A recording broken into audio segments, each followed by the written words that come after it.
Балалар, бүгін біз сіздермен өте қызықты тақырыпты бастаймыз. Ол тақырыбымыз тарихқа байланысты. Тарихты зерттеп, сол мән-жайды тірілтуге тырысасыздар. Яғни біз бір тарихи оқиғаны зерттеп, көрініс ретінде көрсетеміз бе? Бұл өте қызықты болайын деп тұр. Дәл солай. Сіздердің таңдап алған тақырыптарыңыз бойынша зерттеу жүргізуге бір апта уақыт беріледі. Сіздердің тапсырмаларыңыз өте қызықты болады деген ойдамын. Мұғалім, егер біз театр қойылым жасап шықсақ, бізге жоғары баға қойыла ма? Онда еңбегіміздің маңызы зор болады. Әрине, бірақ та ең бастысы сіздердің тарихты зерттегендеріңіз және өз жұмыстарыңыздың сапасын көрсету. Ал біз қандай тақырыпты таңдасақ болады? Біз көп нәрсені зерттеуіміз қажет. Бұл сендердің өздердің таңдауларың. Ең бастысы бұл тақырыпты тәрбиелік мәні және тарихи құндылығы болсын. Ал балалар, сіздерге сәттілік.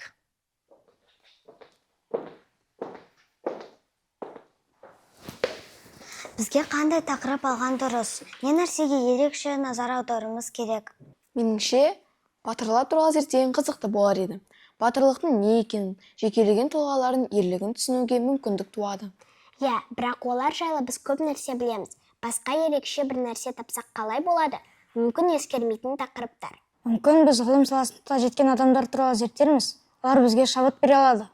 Келсемін, бірақ біз тек тарихты ғана емес, оның бізге беретін сабағын да, өнегесін де түсінуіміз керек. Түбі тарихи оқиғалар мен тұлғалар арқылы біз не үйренеміз? Дұрыс айтасың, тарих тек өткен емес, ол біздің болашағымызға әсер ететін фактор. Тарихты терең зерттейік. Онда біздің тақырыбымыз ұмытылған тұлғалар және олардың ерлігі болсын. Ол бізді көп қызықтырады. Келістік пе? Келістік.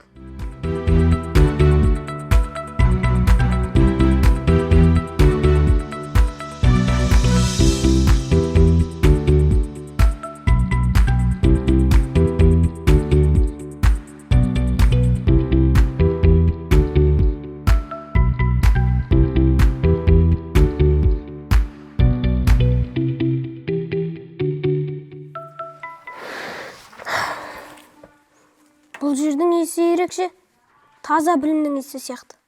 Өзімді басқа әлемде жүргендей сезімде боламын. Сен романтик екенсің ғой, бірақ жай білімді іздеумен шектелмейік, терең зерттеуіміз қажет.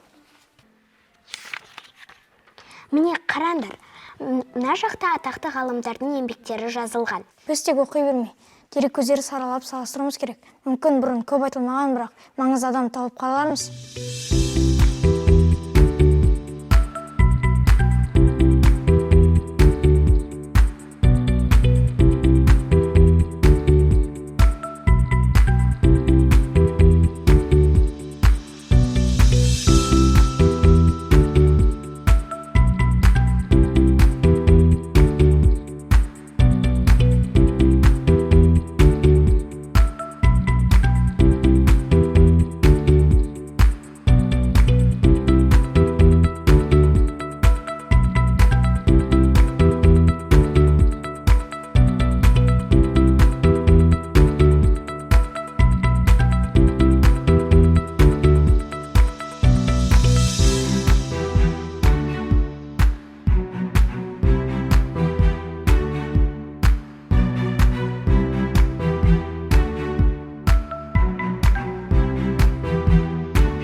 Сәлем, сендер не істеп жатсыңдар?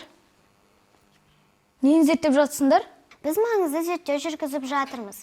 Тарихи тұрғылар туралы толығырақ білуге тырысамыз. Біз де көмектесе аламыз, біз де зерттей аламыз.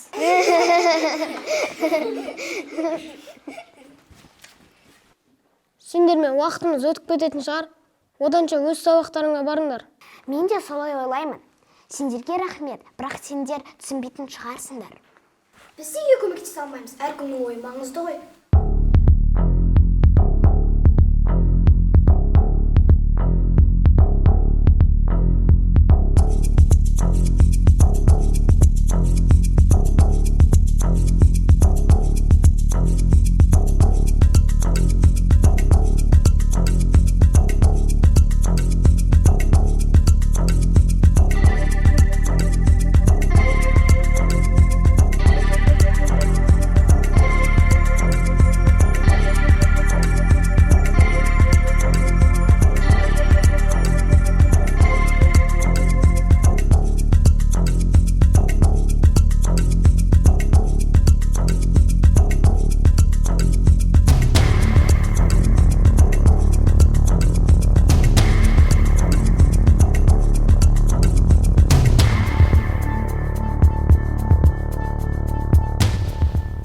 Қарандаршы, мұнда біз білмейтін адам туралы дерек бар. Бұл ерекше екен. Қане?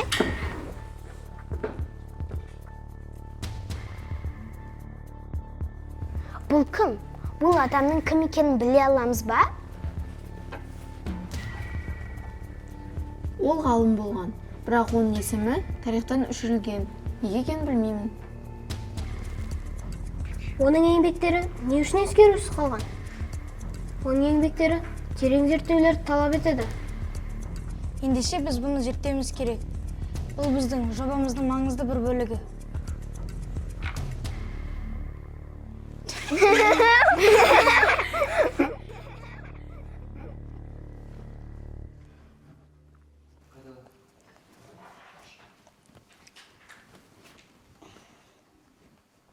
Неге олар бізге көмектесуге рұқсат бермеді? Біз сонда ештеңе істемейміз бе? Я, бізде кішкентай болсақ та ақылдымыз ғой. Бізде бір нәрсе тауып алсақ қайтеді, мүмкін өзімізге дерек тауып алармыз. Жүрдіңдер ендеше.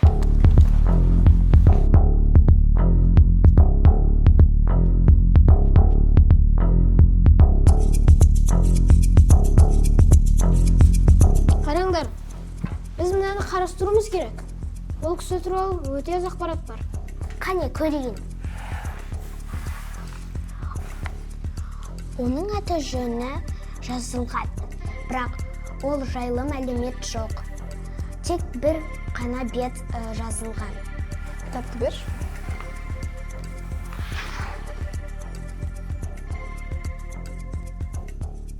Бұл өте оғаш.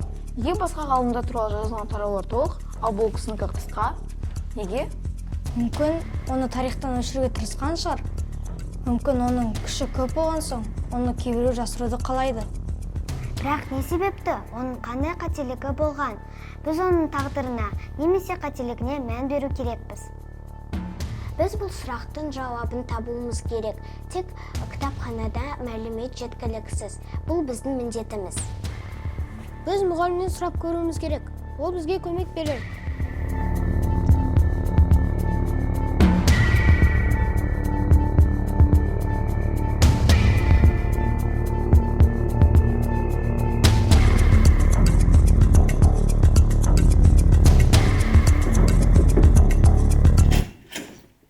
Мұғалім, кіруге бола ма? Я, болады. Әрине. Мұғалім, біз сізден бір нәрсе сұрауға келдік. Бұл өте маңызды. Я, сұраңдар. Біз кітапханадан бір ғалым туралы ақпарат таптық. Бірақ оның өмірі жайында мәлімет өте аз екен. Сіз ол туралы естідіңіз бе? Бұл өте қызық. Аты жөнін айтыңдаршы, мүмкін мен білетін шығармын. Міне, өтінеміз, бұл туралы айтып беріңізші.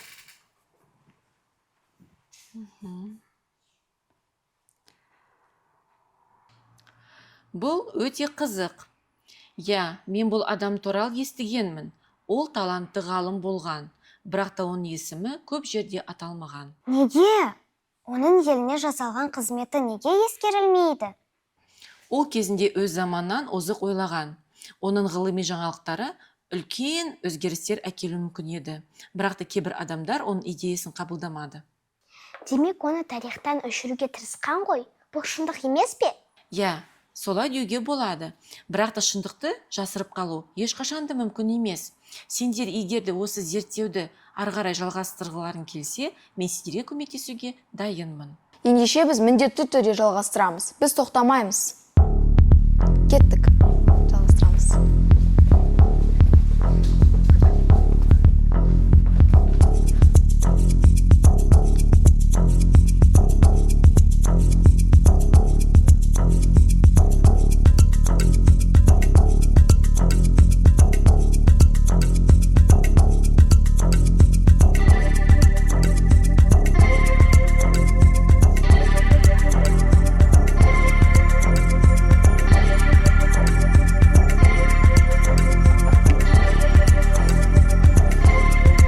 Бұл не?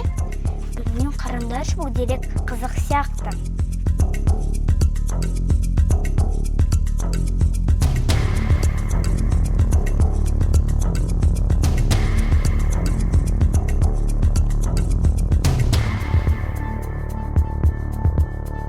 Сендер не таптыңдар? Бұл не?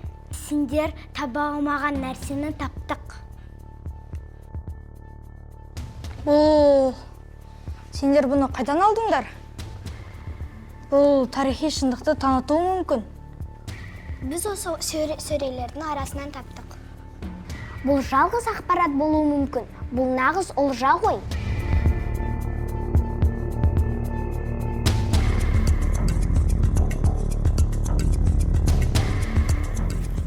Мұнда менің зерттеулердің шынайы мәнін тек уақыт көрсетеді деп жазылған. Демек, ол өзі жайлы мәліметтің өшірілетінін білген. Ол бұл сәтте тарихтан жоғалмағанын түсінген. Егер біз осы жазбаларды зерттесек, біз ол адамды қайтадан тарихқа енгізе аламыз. Дәл солай. Біз де ғана референт емес, нағыз шындықты ашамыз. Бұл біздің мақсатымыз.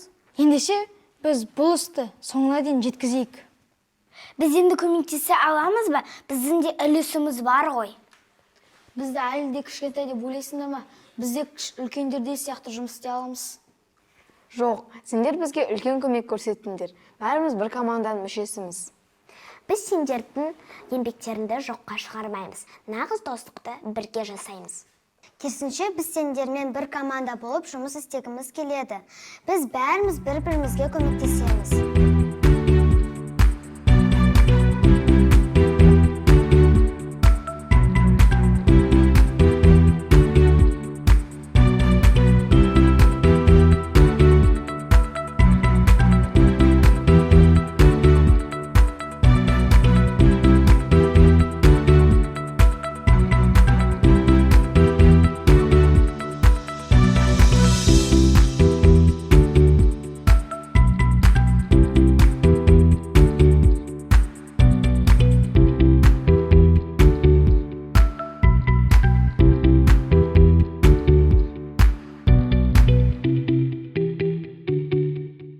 Менің еңбектерім музейде жасырылған.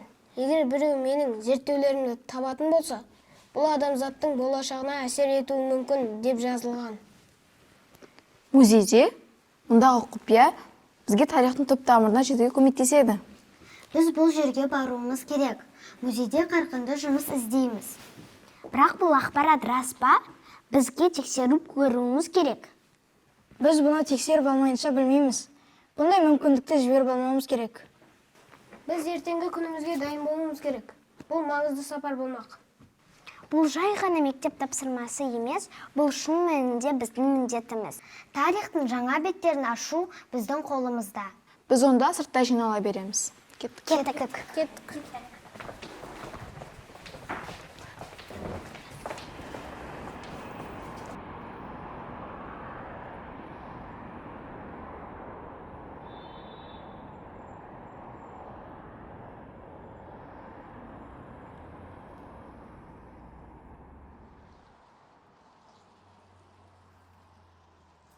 Балалар, біз дайынбыз ба?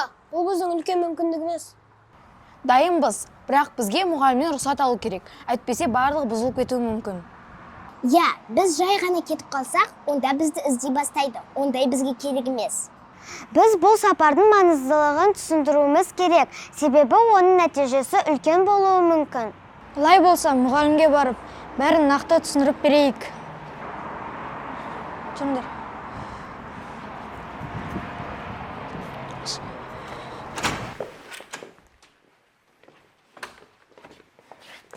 Мұғалім, біз сізден тағы да бір нәрсе сұрауға келдік. Тағы бір құпия таптыңдар ма? Сендер өте ынталы көрінесіңдер. Дәл солай. Біз зерттеу барысында маңызды жаңалық аштық және біз әлемді таңғалдырғымыз келеді. Біз тапқан қолжазба музейде жасырылған. Оларды ашудың уақыты келді. Музейде дейсіңдер ме? Бұл өте қызықты және маңызды тақырып екен. Егер рұқсат етсеңіз, біз бүгін музейге барып, осы құпияны зерттегіміз келеді. Және бұл естен кетпес оқиға болар. Бұл жай ғана қызық үшін емес, бұл тарихи әділеттілікті қалпына келтіру. Бұл ғалымның адамзат үшін еңбегі маңызды болуы мүмкін. Сендер өте керемет жұмыс атқарып жатырсыңдар. Бұл сапардың ғылыми маңызы бар екені анық. Жарайды, мен сендерге рұқсат берейін. Бірақ та бір шартпен, жарай ма? Қандай шарт? Сендер бұл сапар туралы есеп жазып, сыныптастарымен бөлісу керексіздер. Бұл біздің білімімізді арттырады. Бұл бізге де пайдалы. Біз ақпараттарды жинап, оларды жақсы дайындай аламыз. Олай болса, жолдарың болсын, сапарларың сәтті болсын. Рахмет, апай. Рахмет.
Бұл қандай керемет. Мен бұлай ешқашан көрген емеспін. Мұнда қаншама ескі кітаптар бар. Қайдан бастап іздейміз? Біз алдындағы кітапханадағы мәліметтерге сүйенуіміз керек. Ол бізді дұрыс бағытқа жетелейді. Демек, бізге жасырын орда табу керек. Оны табуымыз өте маңызды. Жүріңдер ендеше.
қарашы, мұнда жергілікті ғалымдар туралы жазылған, бірақ біздің ғалымның есімі жоқ.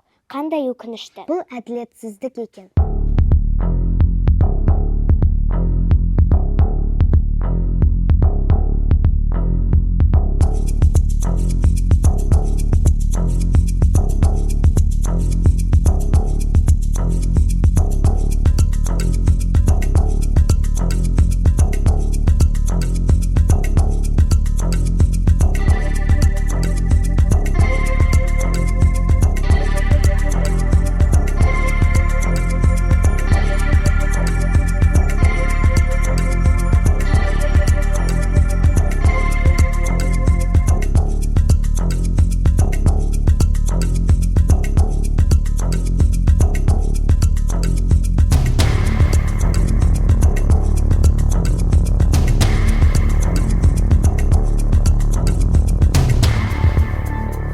Мұнда ғалымдардың кітаптары көп екен.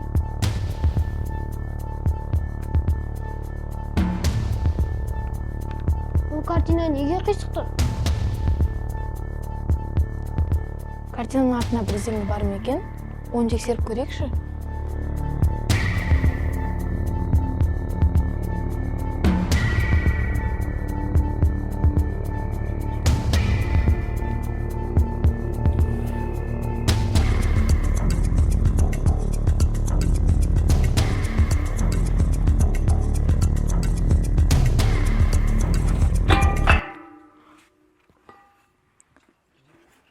Мұнда бір кітап жасырылған ғой. Қараңдаршы. Кім туралы жазылған? Бұл кітап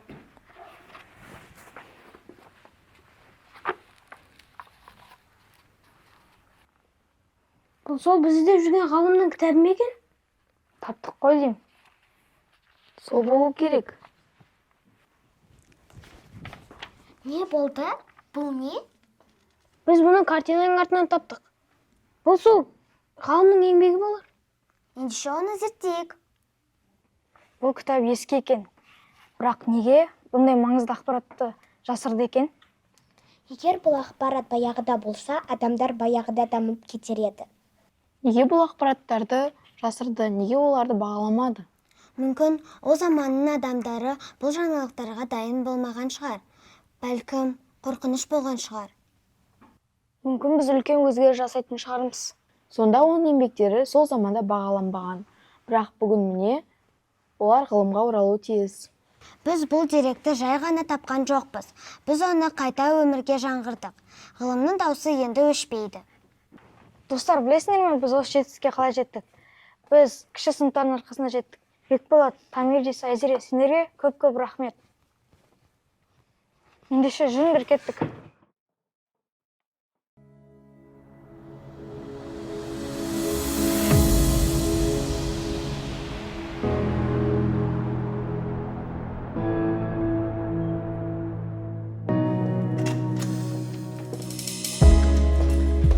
Сәлеметсіздер ме балалар? Сендердің ашқан жаңалықтарына арнайы құттықтауға орталық кітапхана директоры келіп тұр. Саламатсыздар ма оқушылар? Оқушыларымыздың бізбен бөлісетін жаңалығы бар екен.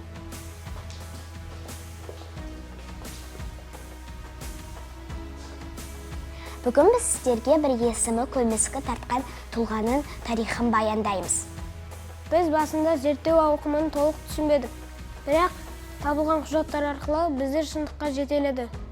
Ғылым тек өткенді зерттеу емес, ол болашақты қалыптастыру. Бұл адам бізге тарихтың қаншалықты маңызды екенін дәлелдеп кетті. Осы күннен бастап, оның есімі ешқашан ұмытылмайды. Бір адамның еңбегін ұмыту, бүкіл ұрпақтың еңбегін ұмыту деген сөз. Біз әділеттікті орнаттық. Сендер өздерің ойлағаннан да үлкен іс атқардыңдар. Бұл жай ғана мектеп жобасы емес. Сендер тарихты қайта жаздыңдар. Балалар, сендер ғылымға алғашқы қадамдарын жасадыңдар. Бұл нағыз таза еңбек. Тарихтың жаңа зерттеушілерісіңдер. Құттықтаймын.